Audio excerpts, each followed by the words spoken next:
دل میں یہ محبت ہے، خدا کی قسم یہ سب سے بڑی نعمت ہے، کیونکہ اللہ رب العالمین نعمتوں کا دینے والا ہے۔ وہ فرماتا ہے کہ الم تروا ان اللہ سخر لکم ما فی السماوات وما فی الارض، کیا تم نہیں دیکھتے کہ زمین و آسمان میں جو بھی چیزیں ہیں ہم نے تمہارے لیے مسخر کی ہیں۔ واسبغ علیکم نعمہ ظاہرۃ و باطنہ، اور ہم نے تمہیں نعمتیں ظاہری بھی دی ہیں اور باطنی بھی دی ہیں۔ یہ جو نعمت ہے اولاد کا ہونا، یہ ظاہری نعمت ہے، مال و دولت کا ہونا ظاہری نعمت، اچھی صحت کا ہونا ظاہری نعمت۔ جو باطنی نعمت ہے حب زہرا ہے، جو باطنی نعمت ہے ولایت علی ابن ابی طالب ہے، جو باطنی نعمت ہے عشق حسین ہے، جو باطنی نعمت ہے اس کا نام ہے عشق امام حسن، یعنی وہ سلسلہ جو رسول خدا کے اوصیاء کا ہے۔ ان سب سے مودت و محبت رکھنا یہ سب سے بڑی باطنی نعمت ہے۔ ایک صلوات پڑھیں پر محمد و آل محمد۔ میں نے آپ کے سامنے سرنامہ کلام میں آیت پڑھی کہ خداوند متعال فرماتا ہے کہ قل فللہ العزت جمیعا، اے محمد صلی اللہ علیہ وآلہ وسلم ان سے کہہ دو کہ ساری کی ساری عزت اللہ کی، اور جو بھی عزت چاہتا ہے الیہ یصعد الکلم الطیب والعمل الصالح یرفع، تو عزت اسے ملے گی تو کلمہ طیبہ سے ملے گی، والعمل الصالح یرفع، اور عمل صالح اس کو اور مزید بلندی عطا کرے۔ یعنی جو عزت چاہتا ہے کہ وہ عزت پائے تو عزت اگر ملے گی تو وہ در محمد و آل محمد سے ملے گی، ان کی ولایت سے متمسک ہو کر ملے گی۔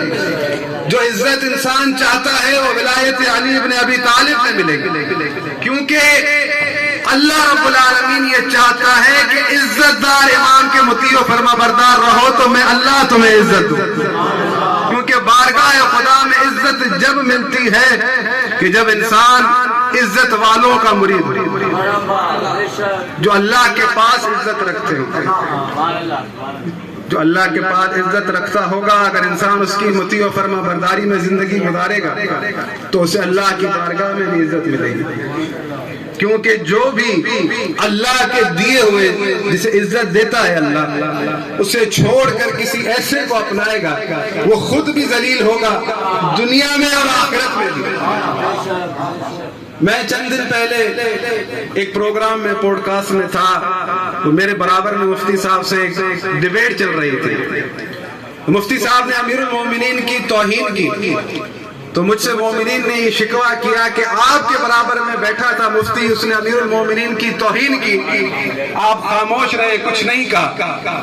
میں نے کہا جو میں سوچ رہا ہوں، جو میرے دل میں چل رہا تھا وہ آپ کے دل میں نہیں تھا۔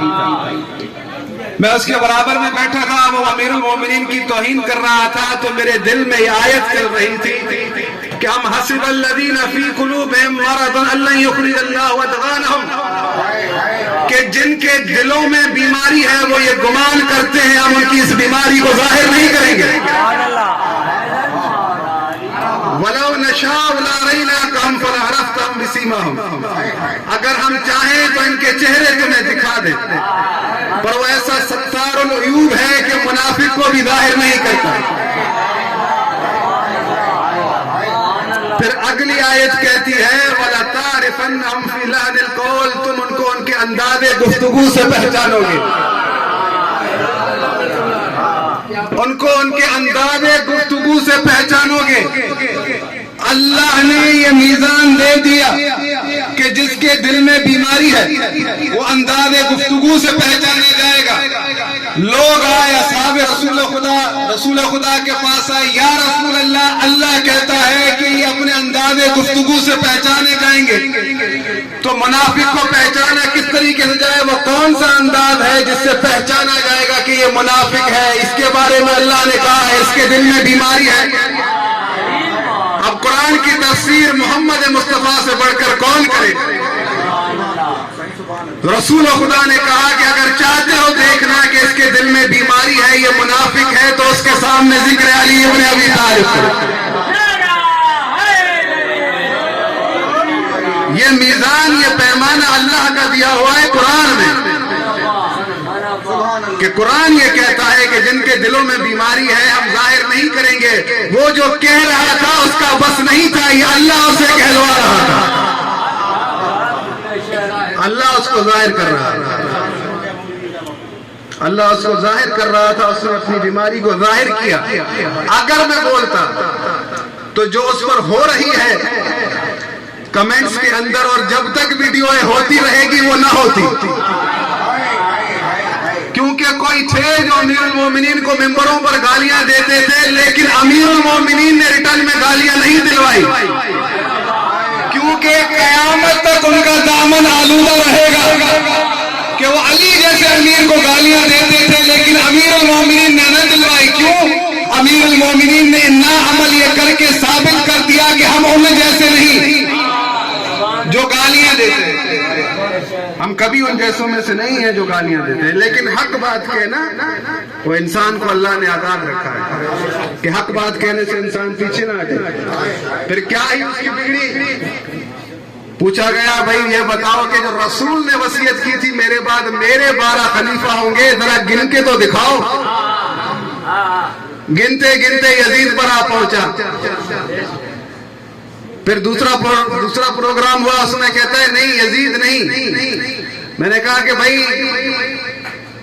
اگر ڈرتے تھے نام لے لیا تھا، اگر سمجھتے ہو آپ کی کتابوں میں لکھ رکھا ہے تو ماننے میں کیا حرج ہے؟ تو ایسا امام بناؤ جو آپ کے لیے بھی عزت دار ہو، جو آپ کی بھی عزت رکھ سکے۔ خدا کی قسم ہمیں اپنے اماموں کا نام لیتے ہوئے شرم نہیں آتی، فخر کرتے ہیں چاہے تنہائی میں ہو یا لوگوں کے سامنے ہو، ڈنکے کی چوٹ پر کہتے ہیں کہ ہمارا امام علی ہے، ہمارا امام حسین ہے، ہمارا امام حسن ہے، ہمارا امام زین العابدین ہے، مہدی تک گنتے ہیں، کوئی شرم نہیں آتی۔ یہ ہمارا قصور تو نہیں ہے کہ آپ نام لے کر شرماتے پھرے۔ ایسے امام بنا ہی کیوں ہیں جن کا نام لے کر آپ کو شرمندگی اٹھانا پڑے؟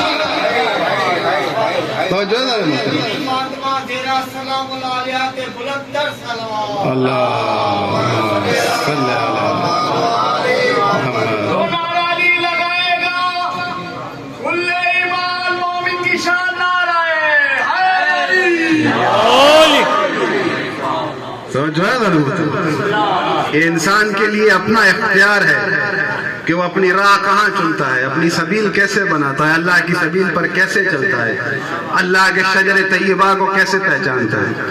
سن رکھا ہے نا آپ نے کہ کس قدر بہترین مثال اللہ نے قرآن میں دیا کہ الم تر کیف ضرب اللہ، اللہ مثال دیتا ہے۔ یہ سورہ ابراہیم کی آیتیں ہیں، آپ کے سامنے قرآن پاک کو پیش کر رہا ہے کہ خدا یہ فرماتا ہے